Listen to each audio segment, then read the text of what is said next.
नमस्कार दोस्तों, मेरा नाम मुकेश कुमार और आप देख रहे हैं संजीवनी हेल्थ सॉल्यूशन। जैसा कि आप जानते हैं, एमडी ट्यूबरकुलोसिस का ट्रीटमेंट, उसके मेडिसिन का साइड इफेक्ट का बहुत सारा वीडियो मेरे चैनल पे है। ऑलरेडी मैंने डाल रखा है। आप अगर चैनल पर नए हैं तो इस वीडियो के डिस्क्रिप्शन बॉक्स में मैंने एक प्ले लिस्ट एमडीआर ट्रीटमेंट और एमडीआर मेडिसिन साइड इफेक्ट का डाल रखा है। आप वहां पर जाकर देख सकते हैं। आज मैं पुनः उसी पर चर्चा करना चाहेंगे, क्योंकि बहुत सारे व्यूअर का यह कमेंट था कि हम दवा खा रहे हैं, उल्टी हो रहा है, पेट में दर्द हो रहा है, जोड़ों में दर्द हो रहा है या फिर नींद नहीं आ रही है, बहुत सारे साइड इफेक्ट उन्हें हो रहे हैं। उनके लिए मैं स्पेशली यह वीडियो को डेडिकेट करना चाहता हूं, ताकि वह हमारे बताए गए ट्रीटमेंट को सही तरीके से उपयोग करके वह अपने साइड इफेक्ट को कम कर सकें। दोस्तों, एमडीआर में 2 रेजिमेंट चलता है। पहला रेजिमेंट है जो कि शॉर्टर रेजिमेंट है, जो 9 महीने से 11 महीने तक ट्रीटमेंट चलता है, और दूसरा जो लॉन्गर रेजिमेंट है उसका 18 महीने से 21 महीने तक ट्रीटमेंट चलता है। जनरली शॉर्टर रेजिमेंट में 7 दवाइयां दी जाती है। उसमें सबसे जो मुख्य होता है वह है बेडाकुलिन, जो 6 महीने तक चलता है। शुरुआत के 14 दिन तक 4 टैबलेट मुझे हर दिन खाना होता है।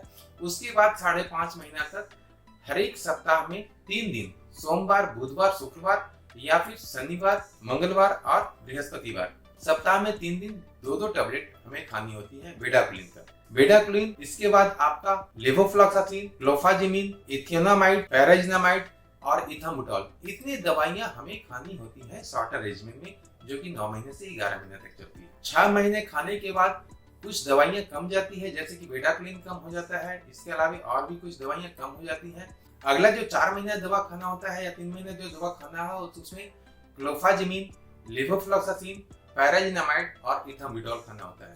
कुछ दवाइयां कम जाती है और इसमें भी ट्रीटमेंट आपका कंप्लीट होता है और आपका ट्रीटमेंट ठीक होता है। 100% आप क्योर होते हैं। लॉन्गर रेजिमेंट में कुछ दवाइयां कम हो जाती हैं, जैसे में पैराजिनामाइड नहीं खाना होता है, इथाम्बुटॉल नहीं खाना होता है, इथियोनामाइड नहीं खाना होता है। लेकिन इसके अलावा आपको साइक्लोसिरिन भी ऐड हो जाता है, जो कि आपको लॉन्गर में चलता है, लॉन्गर रेजिमेंट में चलता है, और वह आपको शुरू से लेकर अंत तक सभी दवाइयां खानी होती हैं, 18 महीने तक या फिर 21 महीने तक। किसी व्यूअर का यह कमेंट था कि सर, कौन सा अच्छा होता है, लॉन्गर अच्छा होता है या फिर शॉर्टर अच्छा होता है?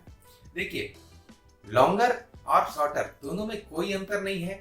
आपके हॉस्पिटल में जो आपके पास उनके पास अवेलेबल होता है, वह दवा आपको दिया जाता है। शॉर्टर रेजिमेंट अगर वहां पर अवेलेबल है तो आपको शॉर्टर रेजिमेंट दिया जाएगा।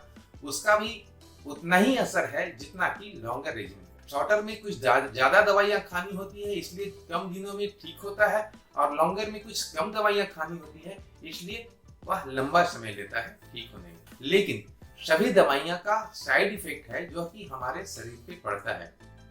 अगर मैं बता दूं तो जो मेन दवाइयां है वह है बेडाकुलिन। बेडाकुलिन के खाने से आपके शरीर पे खास करके पेट में जलन, गैस का प्रॉब्लम होता है। लेवोफ्लॉक्सासिन के खाने से भी पेट में जलन या गैस का प्रॉब्लम होता है। उसके लिए आपको सबसे अच्छा है कि आप अपने खाने में सलाद का मात्रा बढ़ा दें, हरी सब्जियां का मात्रा बढ़ा दें। बहुत सारे व्यूअर हैं कि उनका ये कहना था कि क्या खाना चाहिए, क्या नहीं खाना चाहिए।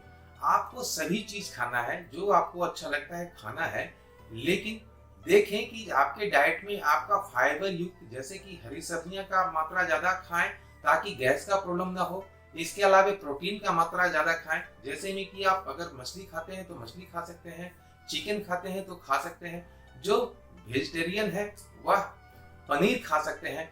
आपके शरीर में, आपके खाने में अगर प्रोटीन का मात्रा ज्यादा होगा तो आपका इम्यून सिस्टम भी अच्छा होगा और आप दवाइयों को अच्छी तरह से पचा पाएंगे और आपके शरीर पे दवाइयों का असर भी बहुत अच्छी तरह से होगा। आप जल्दी ठीक हो सकेंगे। लेकिन आपको पूरा कोर्स कर लेना है। पहले तो ये जरूर ध्यान रखें कि आपका कौन सा दवा चल रहा है, रेजिमेंट कौन सा है, लॉन्गर है या शॉर्टर है। तो आपका ध्यान रहे कि कम से कम 9 से 11 महीने तक मुझे खाना है, जब तक कि हॉस्पिटल वाले नहीं बोलते हैं कि हाँ, आपको अब बंद किया जाता है, आपका इतना कोर्स पूरा हो गया। आपका जांच हर एक 3 महीने के बाद हर एक महीने जांच कराना होता है। उस जांच का रिपोर्ट आपको मिले या ना मिले, अगर उसमें किसी तरह का गड़बड़ होता है तो आपको खबर किया जाता है। कुछ रेजिमेंट चेंज करने की आवश्यकता होती है तो वहाँ के जो काउंसलर होते हैं, वहाँ के जो कोऑर्डिनेटर होते हैं, वह आपको जरूर यह बताते हैं। दोस्तों, दवाइयां में दूसरा दवाइयां है जो कि क्लोफाजिमिन है। क्लोफाजिमिन के खाने से हमारे चेहरे पर चाहे बॉडी के हर एक अंग में ब्लैकनेस आने लगता है। वह ब्लैकनेस को हम कैसे कम कर सकते हैं? दोस्तों, ब्लैकनेस को हम कम नहीं कर सकते हैं क्योंकि क्लोफाजिमिन भी हमें खाना बहुत जरूरी है। वह भी बहुत ही अच्छा दवा है जो कि हमको एमडीआर में बहुत ही आवश्यक दवा है जो खाना होता है। स्किन पर उसका असर होता है जब आप 1-2 महीना दवा खा लेते हैं, तब उसका स्किन पर असर दिखने लगता है। चिंता करने की बात नहीं है, यह स्किन पर जो ब्लैकनेस आया है वह धीरे धीरे कम होगा जब आपकी दवा बंद होगी।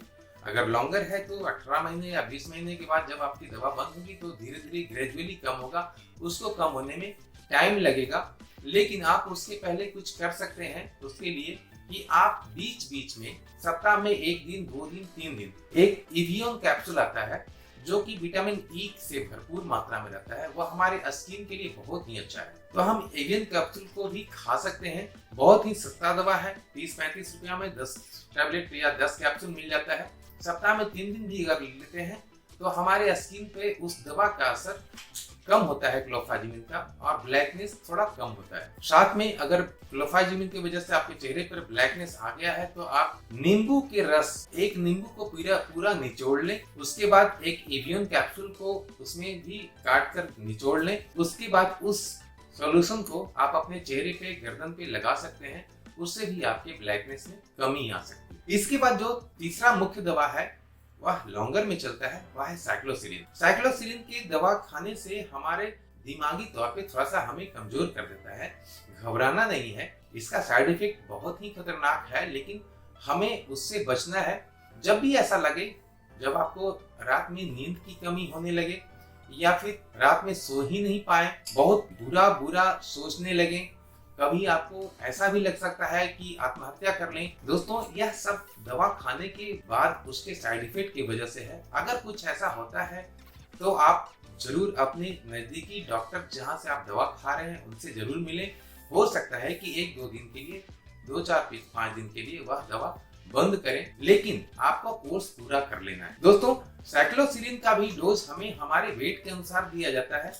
हो सकता है आपको 250 mg दिया जा रहा हो, 500 mg दिया जा रहा हो या 750 mg दिया जा रहा हो। अगर 750 mg दिया जा रहा है आपके बॉडी वेट के अनुसार, तो आपको साइक्लोसिलिन को 1, 2 या 3 बार में खा सकते हैं। कहने का मतलब कि सुबह, दोपहर और शाम करके भी खा सकते हैं। इससे भी उसका साइड इफेक्ट है वह कम होगा।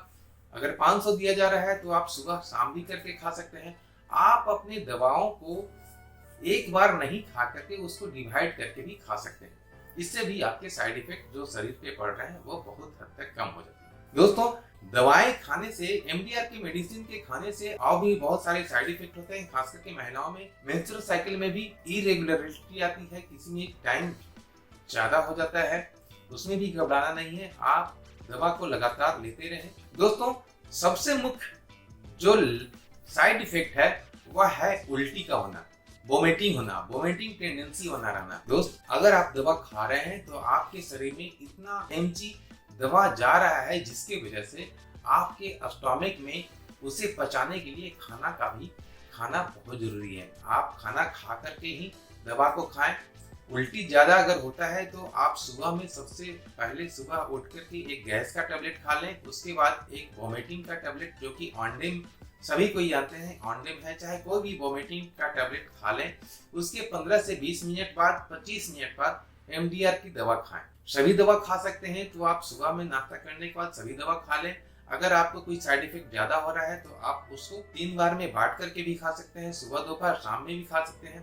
कोशिश करें जितना कम समय में आप दवा पूरा खा लें। इसके बाद भी अगर आपको उल्टी का महसूस होता है और उल्टी हो भी जाता है तो आप यह भी कर सकते हैं कि आप दवा जब खाते हैं उसके बाद एक केला, जनरली कहा जाता है कि ट्यूबरकुलोसिस में केला बैन किया जाता है, केला और दही नहीं खाया जाता है, तो मैं कह रहा हूं कि आप एक केला खा लेते हैं तो आपको उल्टी का होना बहुत हद तक कम हो जाता है। दोस्तों, इन सारी चीजों को अगर आप अपनाते हैं तो आप सही तरीके से आप अपने पूरा कोर्स करते हैं और अपने एमडीआर ट्यूबरकुलोसिस को हमेशा के लिए बाय बाय कर सकते। उम्मीद है वीडियो अच्छा लगा होगा, और अच्छा लगा है तो वीडियो को लाइक करें, सब्सक्राइब करें। चैनल पर अगर आप नए हैं तो और बेल आइकन को दबाकर ऑल नोटिफिकेशन ऑन कर लें ताकि भविष्य में आने वाला हर वीडियो आप तक सबसे पहले पहुंच सके। किसी भी तरह का आपको दवा खाने में प्रॉब्लम होता है तो आप इंस्टाग्राम पे जाकर के फॉलो कर सकते हैं। वहां पर आप अपना मुझसे चैट कर सकते हैं, मुझसे बात कर सकते हैं। इंस्टाग्राम का लिंक डिस्क्रिप्शन में दिया हुआ है ताकि आप वहां पर हमसे कनेक्ट होने के लिए आप फॉलो कर सकते हैं और आप अपना प्रॉब्लम चैट के माध्यम से हम तक पहुंचा सकते हैं। मैं हमेशा कोशिश करता हूं कि हर एक व्यक्ति का कमेंट का या फिर इंस्टाग्राम पे जरूर जवाब देता हूं। मिलते हैं एक अच्छे टॉपिक पे अगले वीडियो में। तब तक के लिए जय हिंद, जय भारत।